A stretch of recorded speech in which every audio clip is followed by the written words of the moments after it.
Hello friends, welcome to Honest Tutorial for your better understanding. Hello friends, this is Akram and you are watching Honest Tutorial. Friends, today we are going to discuss about the another type of economic activity which is known as professional. In our last video we have already discussed about the first type of economic activity, that is business. Now today we will discuss about the profession. What is profession? A person with specialized skill, knowledge, training and professional education renders service and in return receives fees, it is called profession. यानी कि एक व्यक्ति है जिसके पास कोई special skill है, फिर उसने उस चीज़ का, उसके पास अच्छा खासा उसके पास यानी कि नॉलेज भी है, उसने उस चीज़ के लिए ट्रेनिंग ली है और वो प्रोफेशनल एजुकेशन उसने एक इंस्टीट्यूट से, जो प्रोफेशनल इंस्टीट्यूट्स जो होते हैं वहाँ से उसने एजुकेशन हासिल किया है. और वो जो एजुकेशन यानी जो उस जिस चीज़ में उसने मास्टरी की है उस चीज़ से वो पब्लिक की सेवा करता है और सेवा करने के अगेंस्ट में वो पब्लिक के पास से फीस चार्ज करता है. तो ऐसे व्यक्ति को क्या बोलेंगे? प्रोफेशनल बोलेंगे. तो ये है हो गया एक प्रोफेशन. जैसे कि हम लोग एग्जांपल के तौर पे अगर ले ले तो कोई चार्टर्ड अकाउंटेंट है, तो चार्टर्ड अकाउंटेंट को क्या करना पड़ेगा? Institute of chartered accounts of India जो है वहाँ से उसको सीए की डिग्री हासिल करनी पड़ेगी, वहाँ पे अपने आप को रजिस्टर करवाना पड़ेगा. जब वहाँ से वो सीए की जब डिग्री हासिल की है तो अकाउंटेंट की उसने जो है फिर कहीं भी अगर अकाउंटेंट यानी कि ऑडिटिंग का ऐसा कुछ काम करता है तो ये पब्लिक को सर्विस देता है और सर्विस के अगेंस्ट में वो क्या करेगा? फीस वसूल करेगा. ऐसे कि एक और एग्जांपल ले लेते हैं हम लोग. कोई डॉक्टर है तो डॉक्टर क्या करेगा? वो एमबीबीएस की डिग्री लेगा. यानी ये स्पेशल डिग्री एक है कि इस प्रकार का अगर कुछ काम करना है, सर्विस करनी है पब्लिक को, तो उसके लिए एक स्पेशल डिग्री लेनी पड़ती है. तो डॉक्टर जो है वो कौन सी डिग्री हासिल करेगा? एमबीबीएस की डिग्री हासिल करेगा. जब वो एमबीबीएस की डिग्री हासिल कर ली, बाद में वो क्या करेगा? जो पब्लिक की सेवा करेगा, यानी जो भी मरीज है, जो पेशेंट है, उसकी वो इलाज करेगा. इलाज करने के अगेंस्ट में वो क्या लेगा? जो पेशेंट्स होंगे उनके पास से वो फीस वसूल करेगा. तो ये जो प्रोफेशनल्स जो होते हैं वो क्या करते हैं? सर्विस देते हैं और उसके अगेंस्ट में वो लोग फीस को चार्ज करते हैं. Professional skill can also be use for employment. जो प्रोफेशनल्स जो होते हैं वो एम्प्लॉयमेंट यानी वो लोग कभी कभी ऐसा होता है कि खुद का अगर वो स्टार्ट नहीं करते तो वो कहीं और जगह पे ये लोग जॉब भी करते हैं. तो वो अगेंस्ट में क्या करते हैं? जब जॉब करते हैं तो उसके अगेंस्ट में वो लोग सैलरी वो लोग लेते हैं. When a doctor accepts to render service in a hospital in return of salary, it is called employment. अगर कोई डॉक्टर है किसी हॉस्पिटल में जाके अगर जॉब करता है, यानी कोई बड़ी हॉस्पिटल है और वहाँ पे जाके अगर वो कुछ सर्विस देता है तो फिर उसके सामने उसको सैलरी मिलती है. बड़ी हॉस्पिटल्स होती है वहाँ पे उसको सैलरी मिलती है. तो होप फ्रेंड्स आप लोगों को ये समझ में आया होगा कि प्रोफेशन क्या होता है. प्रोफेशन यानी कि एक कोई भी चीज़ के लिए स्पेशल उसके पास स्किल होना चाहिए, उसके पास नॉलेज होना चाहिए और उस चीज़ का उसने ट्रेनिंग भी ली होनी चाहिए और वो सर्विस अगर पब्लिक को देता है उसके अगेंस्ट में वो क्या करेगा? चार्ज करेगा फीस. तो इसको बोलते हैं प्रोफेशन. तो हम लोग देख लेते हैं इसके कैरेक्टरिस्टिक्स क्या है.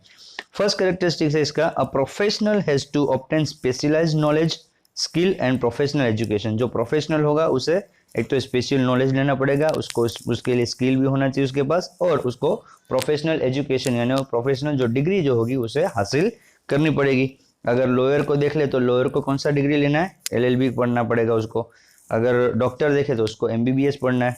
चार्टर्ड अकाउंटेंट उसको सीए की डिग्री हासिल करनी पड़ेगी.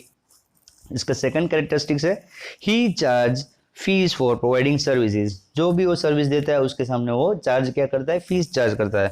However the standard of the fees varies as per skill, knowledge and experience. यानी जिस तरह का जो प्रोफेशनल है उसको जैसा अनुभव यानी एक्सपीरियंस जितना है उसको ज़्यादा है, वो उसके मुताबिक वो अपनी अपनी फीस रखेगा. यानी ये कोई फीस फिक्स नहीं होती है कि कितनी फीस लिया जाएगी, ये सर्विस देने के अगेंस्ट में कितनी फीस लेंगे, वो कोई फिक्स नहीं होता है. जितना ज़्यादा एक्सपीरियंस उतनी ज़्यादा उसकी फीस होगी. फिर थर्ड पॉइंट जो है कैरेक्टरिस्टिक्स है जो प्रोफेशन का, वो है the primary object of a professional is to render service. इसका सबसे पहला जो हेतु जो होता है वो क्या है? कि पब्लिक को सर्विस देना है. Then next is it is an independent activity of earning. और ये जो एक्टिविटी है वो इंडिपेंडेंट, वो इंडिविजुअल खुद करता है. अगर वो किसी के वहाँ जॉब करता है तो फिर ये इंडिविजुअल एक्टिविटी नहीं होगी, उसके सामने उसको सैलरी मिलेगी. लेकिन अगर वो खुद अगर पब्लिक को सर्विस देता है, अगर डॉक्टर है उसने क्लिनिक खोला तो वो खुद पेशेंट को चेकअप करेगा और खुद ही उसके पास फीस लेगा. तो ये इंडिविजुअल एक्टिविटी हो गई. Then fifth point, the professional activity has no relation with product. but it satisfies personal and business needs. Example देख लेते हम. A lawyer presents a case in the court on behalf of the client and in turn charge fees. यानी professional जो होता है उससे कोई भी प्रोडक्ट यानी कोई भी वस्तु से उसको कोई लेना देना नहीं है. वो सिर्फ और सिर्फ क्या करेगा, सर्विस देगा, यानी उसको मदद करेगा और उसके सामने वो अपनी चार्ज क्या करेगा, फीस को चार्ज करेगा. जैसे लॉयर है वो किसी के बिहाफ के ऊपर ही कोर्ट में केस लड़ेगा. खुद के लिए तो ठीक है, लेकिन कोई अगर लॉयर है, कोई वकील है, तो वो दूसरों के लिए ही कोर्ट के अंदर जाके केस लड़ेगा ना.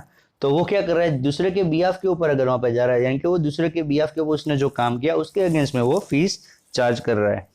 6 पॉइंट है, it is essential to obey the code of conduct laid down by the respective professional association. Chartered accountant है तो उसका जो institute of chartered accountants of India जो है उसके जो कोड ऑफ कंडक्ट यानी उसके जो नियम नीति नियम जो बनाए गए उसको उसे पूरा फॉलो करना पड़ेगा. अगर एमबीबीएस बनता है तो जो भी मेडिकल एसोसिएशन जो होता है उसके जो नीति नियम होंगे वो नीति नियम के मुताबिक ही इसको कामकाज करना पड़ेगा. And the last characteristics of the profession is monetary return remains uncertain in profession. Monetary यानी कि पैसा कितना मिलेगा उसको रिटर्न के अंदर, जो सर्विस दे रहा है उसके रिटर्न में उसे कितना रिटर्न में पैसा मिलेगा ये अनसर्टन है, यानी ये फिक्स नहीं है कि उसको कितना मिलेगा. उसको मालूम नहीं है कि मुझे इतना मिल ही जाएगा.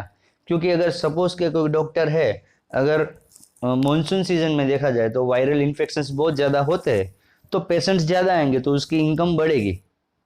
बराबर है. अगर लॉयर है, अगर क्राइम होगा तो उसको केस लड़ने का मौका मिलेगा.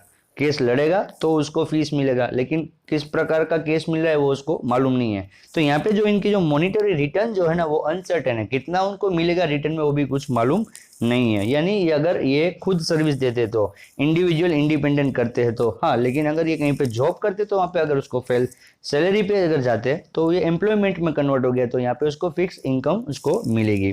तो फ्रेंड्स ये था हमारा प्रोफेशन. प्रोफेशन किसको कहते हैं ये हमने समझ लिया. अब हमारा जो third type of economic activity है वो है हमारा एम्प्लॉयमेंट. हम लोग देखते हैं एम्प्लॉयमेंट क्या है. Employment means job. एम्प्लॉयमेंट यानी कि काम करना, किसी के वहाँ पे नौकरी करना.